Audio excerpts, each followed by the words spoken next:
The Guardians just keep winning. At least this one did not go into extra innings.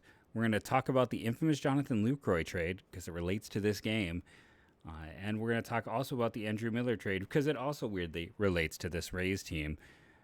The team that the Guardians could face in the postseason and just won 2 out of 3 in a very tight series against on today's Locked On Guardians.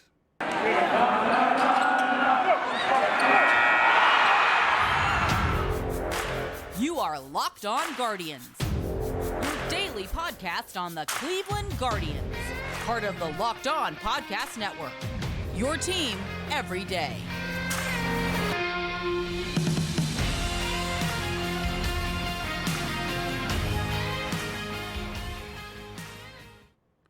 Hello, everyone, and welcome to Locked On Guardians. I'm your host, Jeff Ellis. I want to take a moment and say that today's show is brought to you by BetOnline. BetOnline has you covered this season with more props, odds, and lines than ever before. BetOnline, where the game starts. I also want to take a moment and introduce myself. I'm the host of Locked On Guardians, and I will remain the host of Locked On Guardians.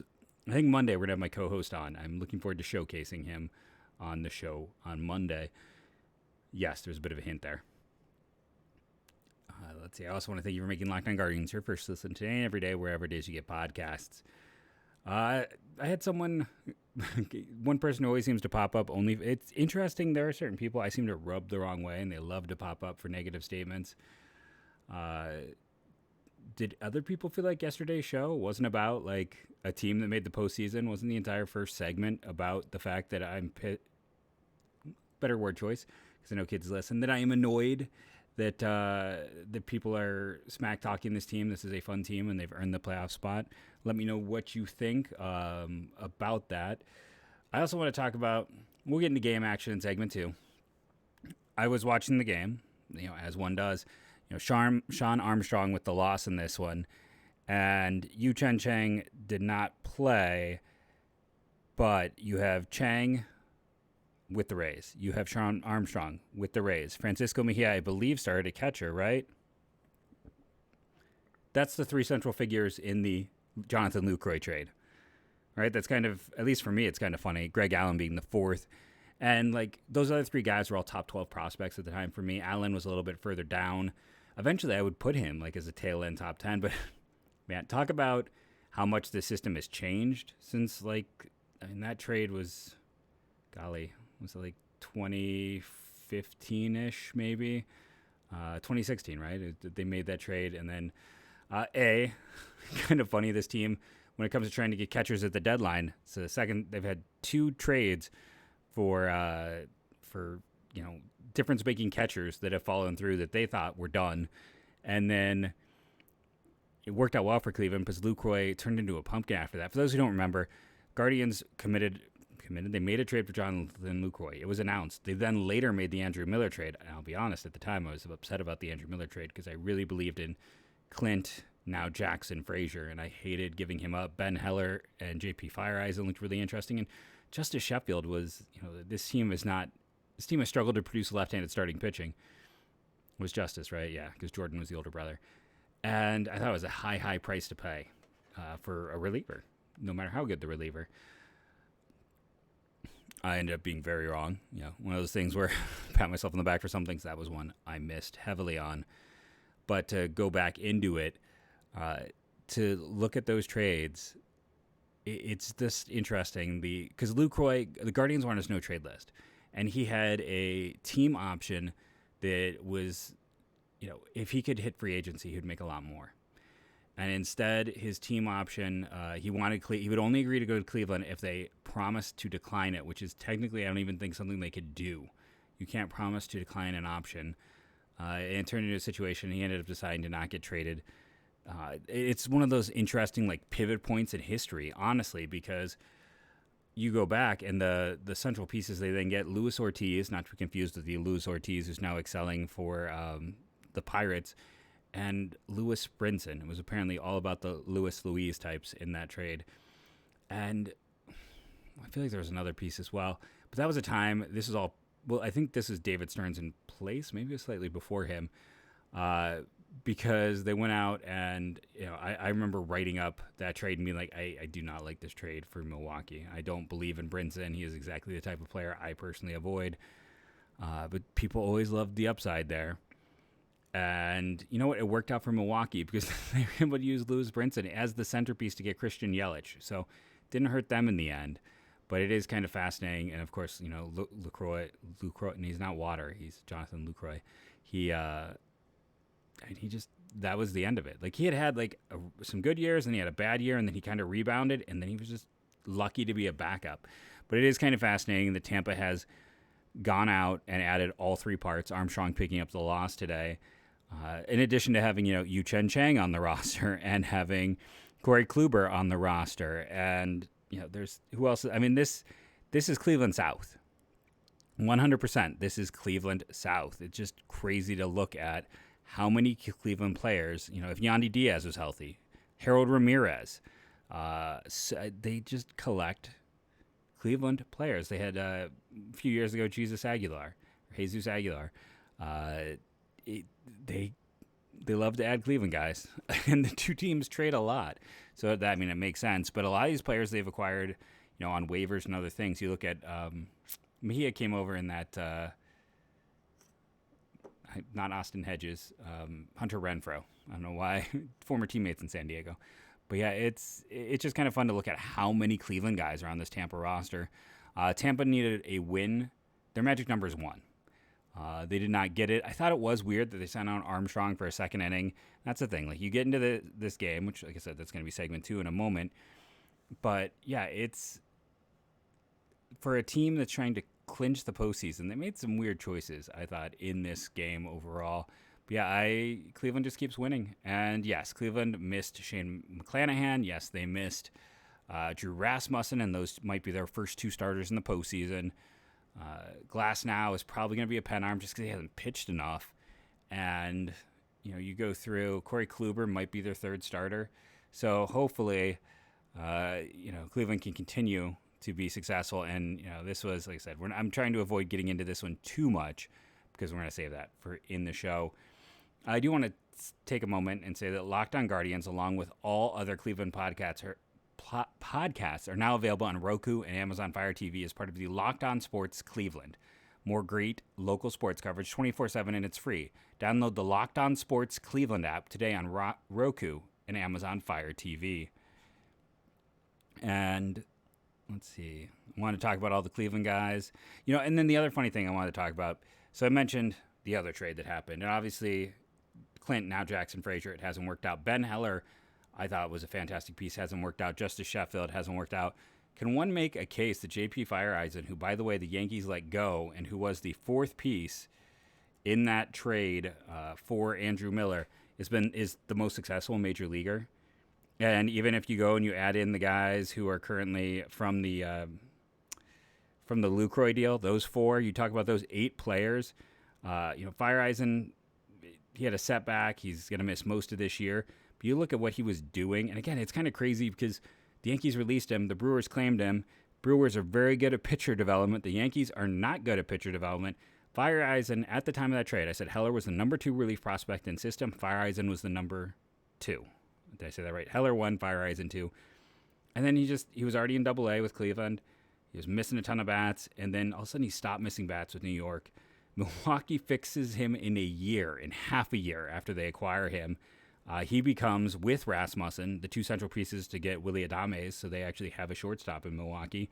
And Tampa gets 2 really strong pitchers. Now, unfortunately, Feyereisen only got to throw 24 innings this year, but a 9.25 strikeouts per 9, a 1.85 walk per 9. For Tampa, the last 2 years, he's been worth 1.2 WAR, and that's with him being hurt and barely playing. So one can make a real good case that this day 3 pick, a 16th rounder, is the best player that went in either of those deals. So Cleveland really didn't give up. They gave up a lot of, and again, they got all the guys back because the Lucroy deal didn't go through, but Mejia's a backup, Chang's a backup, Armstrong's not as good as Feyereisen as a reliever. Heller, I'm not sure where he is now. Sheffield, I feel like I haven't heard his name in forever. Frazier has been in the minors. It's just kind of interesting to go back and look at those deals and think about how things have worked out. We're going to take a quick break and then come back and talk about today's game on Locked On Guardians. Look at the wonderful banner ad. You know who it is. It's one of the Mount Rushmore of ads for the show. It is BetOnline. BetOnline.net is your number one source for all football betting this season. Find all the latest player developments, team matchups, news, podcasts, and in-depth articles and analysis on every game you find.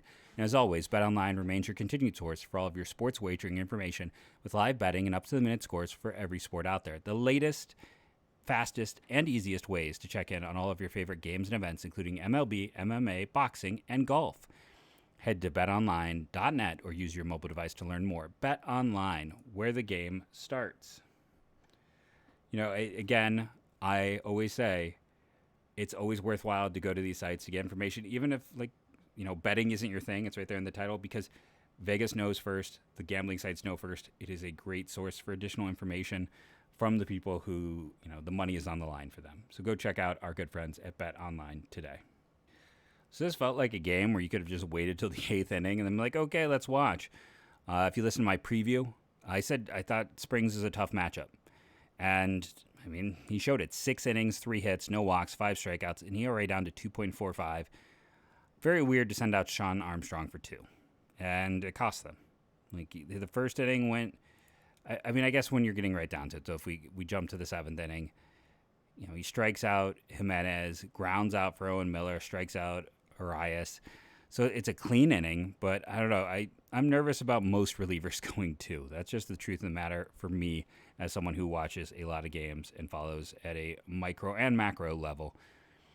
Who reached base twice in this one? Did the pause let you know? It was not a game for reaching base multiple times. No hit batters, just the one walk. It's weird, the one intentional walk. We'll talk about that in a bit. But the only walk was the intentional walk in the 8th inning. That's the only walk in this game. It was weird also, like Stephen Kwan struck out twice. Listen, it's a small sample size, but part of me is ready to be like, okay, you know how I said I'm set for next year's outfield being Brennan and Kwan Gonzalez, Kwan, and Straw. I'm now kind of tempted to be like, okay, Brennan and Gonzalez. Gonzalez, when Brennan plays, because Brennan, I think, is going to be a platoon candidate. I think long-term, he's not going to play against lefties. So Gonzalez is a DH when there's a righty on the mound. He's an outfielder when there's a lefty on the mound. And then you just kind of need, or is he the full-time DH? And you could use a Connor Joe type, a Jordan Luplow type as a better platoon one for Brennan. I'm not fully ready to commit, but this is kind of what we're seeing with Brennan is exactly what I've talked about on the show. Like, I am fine not going and making a trade for an outfielder, seeing if Gonzalez can stay Gonzalez. We're seeing if, you know, he turns into a Kareem Garcia or if he turns into a Harold Ramirez. Like, I'm totally fine. If it happens, guess what? Will Brennan's ready to go. George Valera's not far behind. If Straw ends up being more what we saw most of the season and not what we saw last year and towards the end of this year, then, hey, Brennan can go play center field. Not as well defensively, let's be honest, but the depth there means, again, I love this young team. I think it's very interesting. And Brennan with a massive hit. I mean, Brennan sparked this. He gets the hit, and then they sack bunt with Straw. And it was funny listening to the Rays broadcast and them being like, you don't really see that too much anymore. The sack bunt, taking someone from first to second. They go, that's not something that you see in the game, but we think it's because of how much they believe in Stephen Kwan. And I just want to be like, no, hold up. That's just how Terry rolls. No one bunts more than the Guardians. It's not, I mean, I'm sure he has a ton of faith in Stephen Kwan. Who wouldn't? But I'm like, don't maybe want to ascribe more to this than there is. Ahmed, Kwan finally gets, after 2 strikeouts, I think this is exactly why BetOnline wants us to put the banner, because we're going to forget to change it. And then they just get more free ads. But when you're going through this lineup and you're looking at the situation, Stephen Kwan had 2 strikeouts. Don't see that often. He was hitless. Then he has the big double there to tie it up. Ahmed Rosario, listen, you want to hit, but at least he advanced the runner. Didn't find a weird way to hit into a double play. And then this is what kind of I thought was weird. The intentional walk to Jose Ramirez. We talked about it on yesterday's show. I don't need to dig into it again, but he has been average since that Colorado series. Whether or not when the thumb got better, what happened. I mean, now he He's bailing pitchers out. He's striking out twice as much as he did before that. He has been a league average bat for a majority of the season. He was in fuego at the start of the year. He was in the Judge group of hitters. You could make a argument for him over Judge for MVP for those first, 2.5 months? Since then, he's been average. Oscar Gonzalez has been the better hitter over the last 3 months. We know Tampa has all this advanced analytical data. Why are you intentionally walking Jose in that situation? You know he's been in a funk. You know he's been inconsistent. You've seen it in this series. Yeah, he had the 3-hit game, and then he hasn't had a hit since then. He hadn't reached base in this entire game. Apologies, we've officially hit the asthmatic cold and flu season, so trying my best to avoid the cough. But yeah, we know what Jose is, and I love Jose to death, and I hope he'll figure it out, but he has been average. Oscar Gonzalez has been above average. And Oscar Gonzalez, how many of these times have we had this discussion about a game that Oscar Gonzalez walked off? It feels like he has been the most successful hitter late in games with runners on. Maybe I'm wrong, but doesn't it feel like that to you? Doesn't it feel like he is the guy who always seems to come up with a big hit late? It's either him or it's Jimenez. And I don't know, that seemed like a bad call at the time. Yes, I get it. We look at numbers, and if we look at the whole year of numbers, Jose's been the better hitter. If we look at a career of numbers, Jose has been a Hall of Famer. But when you look since that ill-fated Colorado thing, and that's, I spend all this time talking about how this team's been so healthy. That's one of those things that doesn't show up in the health report, because Jose never missed time, but he's just not been the same guy. So, just something to look at. And then it's also, I was talking about Stephen Kwan hitting over 300. How about the fact that Jimenez is also over 300? When's the last time the Guardians, that, any Cleveland baseball team had 2 300 hitters? It was nice to see, Arias get more. And then, we'll talk about Bo Naylor a little bit in segment 3, just because I feel like we have to. The interesting fact that he's with this team and what they're saying and doing. But, yeah, I thought, listen, at the end of the day, they came back and won. Then poor Trevor Stephan. This is, after the brutal Monday game, where he gets the loss and extras, like the command hasn't been there. And again, that's what happened. He comes in as a substitution, walks Wander, strikes out Harold Ramirez. That's the thing, you can't walk Harold Ramirez. He won't allow you. Walks David Peralta, walks Margot. I think it's a 2-2 count when he gets Choi to strike out.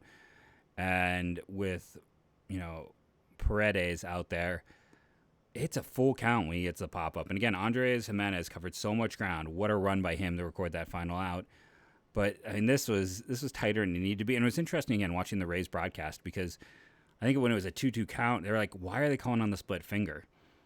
He can't throw it. Like, this whole inning, he has not been able to have any control of this pitch.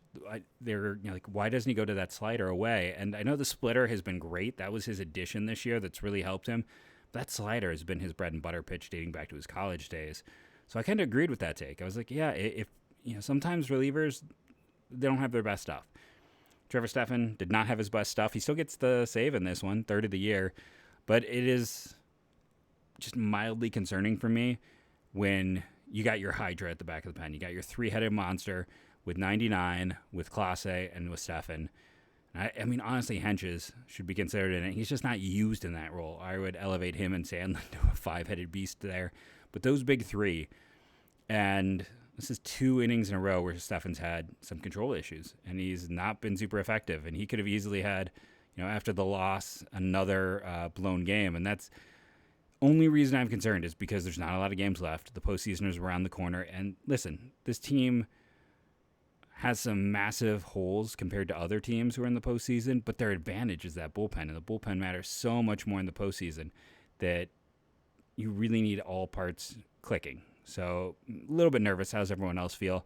I still believe in Stephan long-term. Again, greatest Rule 5 pick in franchise history, but minor concerns for me just due to it's the wrong time to have rough outings. We're going to overjudge all of these. Especially because, again, that bullpen is, in my opinion, maybe the biggest component when it comes to their chance at postseason success. That they're going to be able to shorten games to the extent that they can shorten games is huge. We're going to take a quick break here. We're going to come back, talk about who's traveling with this team. on today's Locked On Guardians. I realized we didn't even really complete the normal way we go about the games. So I just wanted to take care of that. I just kind of rolled into my thoughts and in the beginnings. Didn't do the box score bingo or the 3 stars. Cleveland managed, they had 8 opportunities. That should be 2 to 3 runs. Hey, they got 2. They only had 1 extra base hit. It's interesting, their only extra base hit and their only walk both happened in the 8th inning. On the other side of things, 4 hits for Tampa, 3 walks. They also had a hit batter, so that gives them 8 opportunities. Same as Cleveland, but only 1 run. That should be good for about 2. They also had only a double. That was their only extra base hit. Didn't talk about Quantrill. 6 innings, 3 hits, 1 earned run, 4 strikeouts. You like 3 base runners in 6 innings. He's never going to strike out a ton, but down to a 3.42. Again, a solid starter. He's not a star, but is a 3-4 type. Sign me up every time. That's what he does. That's where he is. Hey, Brian Shaw, how close are we to making more money for Shaw? De Los Santos picks up his 5th win. ERA back down under 2. Immaculate inning earlier this week. What a minor league find. I'll be very honest. I thought the bullpen was going to be a massive issue for this team. I spent a lot of time in the offseason trying to figure out trades for relievers. And then, De Los Santos stepped up. Hedges is someone I thought should be cut. And I get some wrong, right? If I'm going to call myself and I get it right, I've been very wrong on Hedges. And then you go through, and that pen, just top to bottom, how good have they been? For Brian Shaw, we are up to appearance 60.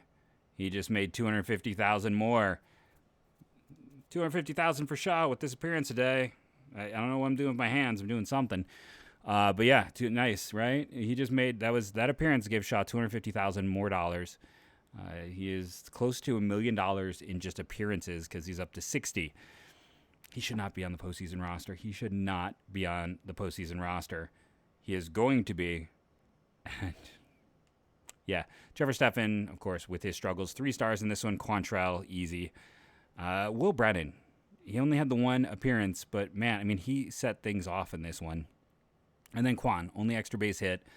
And he just continues to get on base. Those are the 3 guys. Jimenez is a little bit tempting because he also had a hit, and like I said, he sealed it by just the ground he can cover. But I think it's pretty clear. I think Kwan, Brennan, Quantrill in this one. So there's been a lot of talk about the taxi squad, and it's a little bit frustrating for me at least because everyone's talking about they're bringing guys up for the taxi squad, but they only mentioned Bo Naylor. I'm like, no, I want to know everyone who's on it. And it's interesting that, the exact quote from Zach Meisel, let me bring it up here, is, dang it, I lost my part, that Bo Naylor, the catching prospect, is here in Cleveland on the taxi squad at the moment. Terry did hint the team was still having discussions about whether to add a 3rd catcher, more to come in a bit. That is interesting if they choose to add him, because I get the feeling that they would take Lavastida off then. Because if you're talking about adding a 3rd catcher, would you have 4? And that's the other thing. Remember, Carlos Vargas was not ready to pitch. So much so that they needed a relief pitcher, and they didn't even let him make his debut. When we talk about the 16 rookies this year, he's one of those 16, but he's the only one who didn't even appear in a game. He was far from ready, but they didn't have any other choice. They didn't have any other arm, and the thought was, hey, if we need someone who can go out there and eat 3 innings because that doubleheader goes badly in Minnesota, he's there.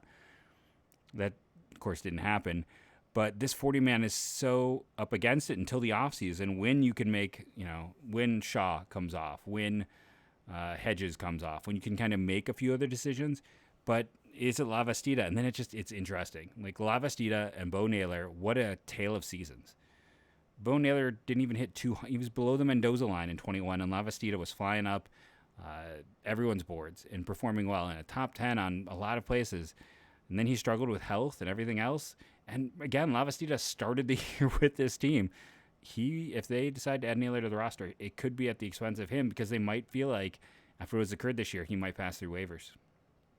And I don't know if I just want to confirm, but I believe that he would not get minor league free agency at the end of the year. I don't think he is at 6 years. He was drafted in 2018. No. So if they could pass him through, then there's the chance you lose him in the Rule 5, but they might feel like it's a gamble they can take after having it's just crazy. Again, Bo Naylor hit below 200 last year. with like a 660 OPS, and Lavastida had a 290 with an 836 OPS. This year, it's Lavastida hitting 209 with a 633 OPS, and Bo Naylor hitting like 270 with an 800 plus. Like they completely flip seasons. It's just weird to look at and consider. I'll be curious to see how it goes. Again, I mean, Bo Naylor is a unique talent. I am always nervous about catchers. That's my general view. But I wish I knew who else was on the taxi squad. Rant of the day. Listen, I like the Score app. Travis Sawchuk is one of the best 10 baseball media people around. He is fantastic at his job, and he works for them, so that's just a massive advantage. They had a awards piece today, and when they talked about Rookie of the Year, they talk about, and there's so many candidates, and then they only mentioned Rutschman and Julio. And Fonzie, I believe it's Fonzie, I love your enthusiasm for the Rookie of the Year. For Stephen Kwan, I think what Rutschman has done this year is just otherworldly. I think, it's one of the single greatest rookie seasons ever. And I just, it's his to win. But to me, you have to mention the three-headed monster. When you are talking about rookies in the American League, there are three dudes you have to mention who are just heads and tails above everyone else. And for Kwan to, again, not get a mention just drives me up a wall. It's like every single piece on rookies, he's not getting the attention he deserves. If we look at just WAR for rookies this year, best WAR, Julio Rodriguez is at a 5. And again, that's because he's going to hit runs. He's going to be a 30-30 guy before it's done. A 30-30 player while hitting 280. That's pretty special. Michael Harris has the next best WAR at 4.9. Rutschman's at a 4.8. Stephen Kwan's at a 4.3. Then the gap hits. This is clearly amongst hitters. And again, you can talk about Spencer Strider and what he has done as a pitcher. But when you're talking about hitters, there's a top 4, and then there's everyone else. And I get it. A 4.8 and a 5 for the top 2. But again, Kwan at a 4.3. Pena is at a 3.0. Brandon Donovan with St. Louis at 2.5. Lars Nootbaar, who's someone I talked about maybe trying to trade for, at 2.4. Jake McCarty, he's interesting at a 2.3 just because he hasn't even played in 100 games. Bounced around. Bobby Witt is 9th in WAR. Jose Siri 10th. You have to go down to 14th for Oscar Gonzalez. But how about this? He is between Nick Fortes, a catcher I really liked coming out of smaller college. I can't think right now. And Seiya Suzuki. We really haven't talked about him much. It's a little bit of a disappointing year that he's going to struggle to get to 2 WAR. Oscar Gonzalez sitting there at a 1.5. Yeah, I think that's why am I laughing here? It is kind of interesting because Cleveland had those 16 rookies, but they haven't given most of them extended looks. So you've just got the 2 who have really accumulated a ton of value in this year offensively. But yeah, I think going through this list, Stephen Kwan, every time you're going to talk about the contenders for the American League Rookie of the Year, again, I think it's Julio's. 30-30 as a rookie, 144 runs created plus, 280 batting, 342 on base, 502 slugging. Kwan's on base is 35 points higher, but his slugging is 100 points lower. That's why, and yes, Kwan is the much superior defender, but Julio's just been unfairly good.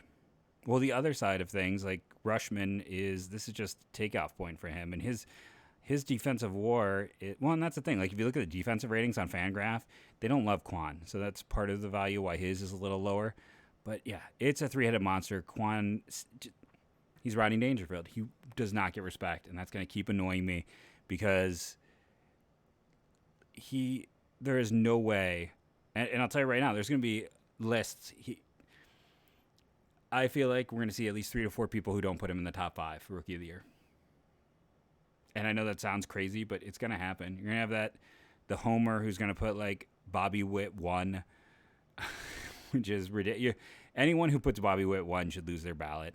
Or, Jeremy Pena. He has had a great year, but he has certainly cooled off. Great year for Houston, though. But he's got a 3 WAR. He is a step behind that initial group. But yeah, it's going to be interesting because, like I said, to me there's a clear clear top tier, and that does involve one Stephen Kwan. So if I had a vote, honestly, I know this will make people mad, I'm probably voting Julio, Kwan, Rushman, then George, Kirby, then Pena. That would be to me, that's the top 5. I don't think Witt is good enough to make that. National League, there's Strider and Harris, and then it doesn't really matter. Like there's such a big gap after those two. Then you are talking about guys like Donovan and Nootbaar, and there's the 2 Atlanta guys, and that's all there really is to discuss. Which is, if you're a Pirates fan, gonna be a little bit deflating after all the O'Neill Cruz hype, and some of those other top prospects. Jose Miranda has hit the ball really well, but defensively he's a mess. But he's someone who would be in the top 10. Bobby Witt's in the top 10. Jose Siri's in the top 10. Oscar Gonzalez is the top 10 rookie of the American League. This might be the best rookie class I can ever recall. Which one has been better? I'm 41. Can you think of a rookie class that is really bad? Like, I go back to thinking about the Kenny Lofton one, and I've talked about this many times on the show. Go look at Pat Listash's numbers. Nowadays, we'd be like, he wasn't good. It's not that he had one good year and fell apart. He legitimately had bad numbers. We just overvalued batting average. Dave Fleming, I believe, was the third guy, the pitcher for Seattle, right, that year. There's some, years you go back and you're like, man, we know so much more now. But stop disrespecting Steve Kwan. Please, please, please. If you're going to write something and you're going to mention the American League Rookie of the Year, if you don't mention him, you're doing it wrong. I've been Jeff Ellis. This has been Locked On Guardians podcast for this week. Remember to rate and review, download daily. It helps. I think we're at 698 subscribers on YouTube. So if you like the show and you have not subscribed, come on, let's get to 700 people. Help me out. Help a dude out. And how I end every show, go, first place, soon to be in the playoffs. Guardians go.